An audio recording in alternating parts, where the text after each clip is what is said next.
Hey guys, I'm Mr. Crotchet from the Tapiola Piano School and welcome to our channel. In this video I'm going to show you how to find and name all the keys on the piano. Looks scary, doesn't it? 88 keys, 52 white and 36 black. How can anyone possibly play this thing? Anyhow, I'm going to show you that it's actually not that difficult. It's even quite easy. Let's get started. Now, we're going to shrink the piano down to this size. 12 keys, 7 white and 5 black. Once you know these keys, you'll quickly make sense of the rest of the piano and you'll be playing proper pieces of music in no time at all. We're going to get started with the key that's known as middle C. We're starting with this key because most starter books begin with this key, and after all we have to start somewhere. Also, the key signature of C major possesses no sharps or flats, so it's easy to get your head around, and we want to keep everything nice and simple in the beginning. So here it is, middle C in the middle of the piano. Not exactly in the middle, but almost in the middle, and here's how to find it. If you look at all the keys on the piano, you'll find a pattern with the black keys. 3 black keys, 2 black keys, 3 black keys, 2 black keys. This pattern continues all the way up the piano. Whew. If you have a full-size piano, this pattern is cut short and interrupted at the bottom. That is why we have one solitary black key here. Now, all you need to do is locate the 2 black notes that are approximately in the middle of the piano. Not these two, as they're too far to the left. And not these two, as they're too far to the right. So it's these 2 black keys. Now, middle C is just to the left or just below these 2 black keys. I say just below because this direction goes up in pitch, and this direction goes down in pitch. Now try playing middle C. Have a go at singing it as well, as it will be useful to hear how this pitch resonates in your head and in your ears. Now the great thing is that every C on the piano looks the same. All you need to do is locate 2 black notes and C will be just to the left or just below. Let's now play all the Cs on the piano. On a full-size piano, the first C is here, and then here, and then here, and then here. And the very top key on a full-size piano is also a C. Pause the video and have a go at finding these yourself. So now we know all the Cs on the piano. This is great, and remember, we only need to learn 6 more white keys. Now, before we learn the other notes, I'd like to show you another pattern. If you're attempting to learn the piano, one of the most complex instruments to learn by the way, then I'm assuming you at least know the beginning of the alphabet. A, B, C, D, E, F, G. You don't need to go any further as these are the only musical keys. A, B, C, D, E, F, G. Now, let's jump to the bottom of the piano. The lowest note on a full-size piano is A. It then goes up in the same order as the alphabet. A, B, C, D, E, F, G. When you get to G, you simply go back to A again. A, B, C, D, E, F, G. A, B, C, D, E, F, G. It really is that simple. Now, check this out. A, B, C, D, E, F, G. A, B, C, D, E, F, G. A, B, C, D, E, F, G. Having said this, we really need to know the keys individually. After all, in pieces of music, the keys don't always appear in this order. That would make tunes very boring indeed. So which key should we learn next? Let's try F, the only reason being that it looks similar to C. The difference is that it's located to the left or just below the 3 black notes. Let's find all the Fs on the piano. By the way, here we're going up in what are called octaves, as the interval from F to F consists of 8 notes.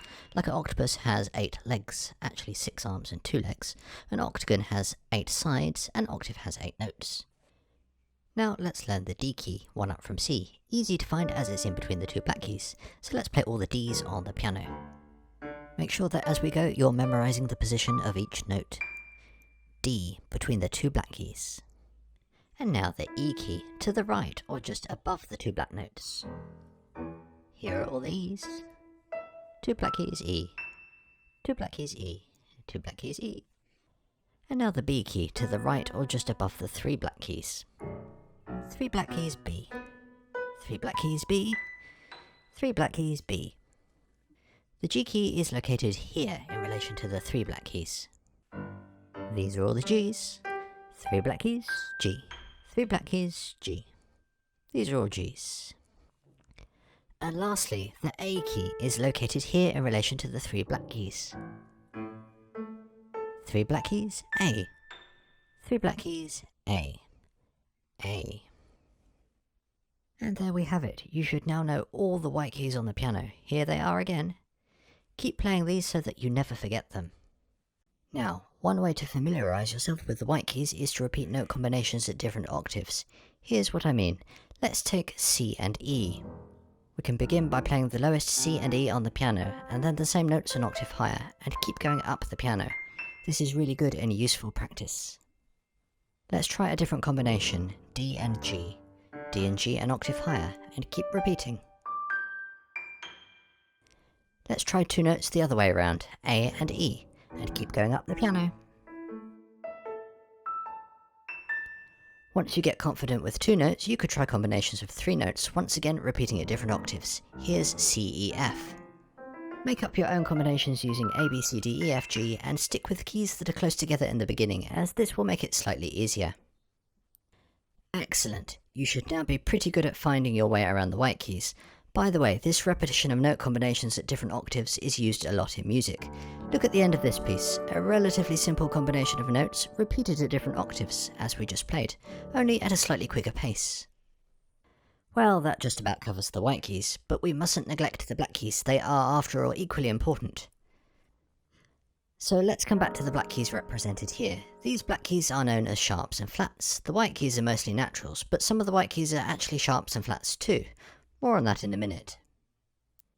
In technical terms, sharps and flats make a note a semitone higher or a semitone lower in pitch than their corresponding white key. A sharp means one semitone higher in pitch from its corresponding white key, and a flat means one semitone lower in pitch from its corresponding white key. Just to clarify, this will be going up in semitones, also known as half steps or half tones, and this would be going down in semitones. Let's start with the sharps, and we'll start with F sharp.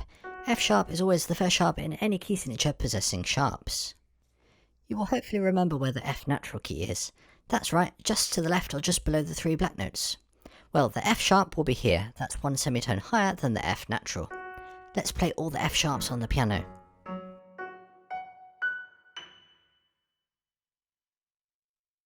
Next, the C sharp. C natural is here, so C sharp will be one semitone higher.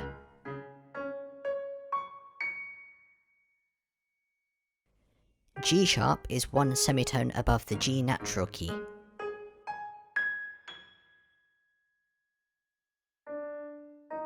D sharp is one semitone above the D natural key.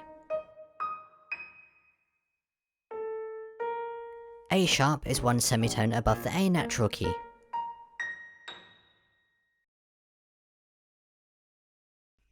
We've now used up all the black notes, F sharp, C sharp, G sharp, D sharp and A sharp. But what about E sharp and B sharp? Every natural key on the piano has a corresponding sharp and flat, but where the heck are these? Well, going back to what I said before, some of the white keys can be called sharps or flats too. In fact, every key on the piano has at least one name, and it depends what key we're playing in at any given time. Don't worry about this just yet, as you really need to play a lot of music in different key signatures before this begins to make sense. Let's consider the E key, just here to the right of the two black keys. But where is E sharp? It can't be this black key, as this is F sharp. Also, this would be two semitones higher than the E natural, so this can't be correct. That's it, you guessed it, E sharp is the white key, just here, one semitone higher than E natural. Well, this white key could also be called F natural, but don't worry about this for now.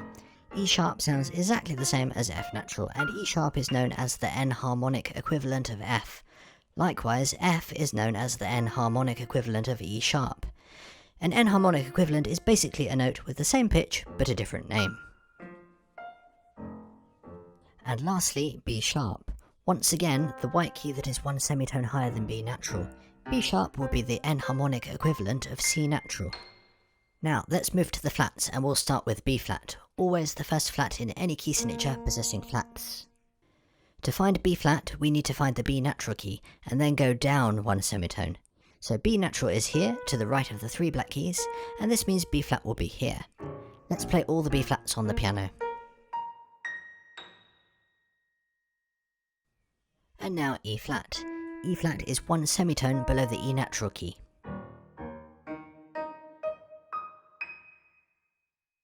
A flat is one semitone below the A natural key. D flat is one semitone below the D natural key. G flat is one semitone below the G natural key. Once again, we've used up all the black keys, but we still have C flat and F flat to go, as remember every natural has a corresponding sharp and flat. C flat would be here. C flat is the enharmonic equivalent of B natural. and F flat is here. F flat is the enharmonic equivalent of E natural.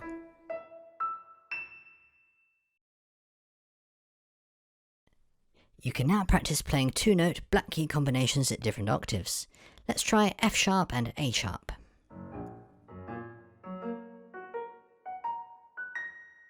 D sharp and G sharp.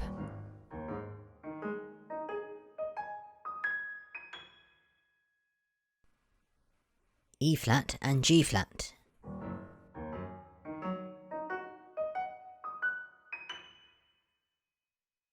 C sharp and A flat.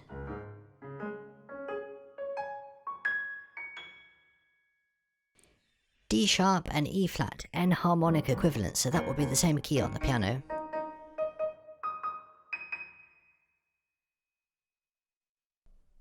So the black keys are sharps and flats, the white keys are naturals, sharps and flats. In fact, it really doesn't matter what colour the keys are. The important thing is that the keys are arranged like this to make it easier for us to play. For example, imagine if we didn't have the black keys, where would middle C be now? Well, that's it guys, we've covered all 88 keys and you should now be pretty good at finding your way around the piano. The more you play, the quicker you'll get and the more confident you'll be. And if you should ever forget, just watch this video again. Thanks for watching and don't forget to subscribe and smash that like button. There's lots of great content on our channel and more on its way, so it's definitely worth your while. Bye bye for now.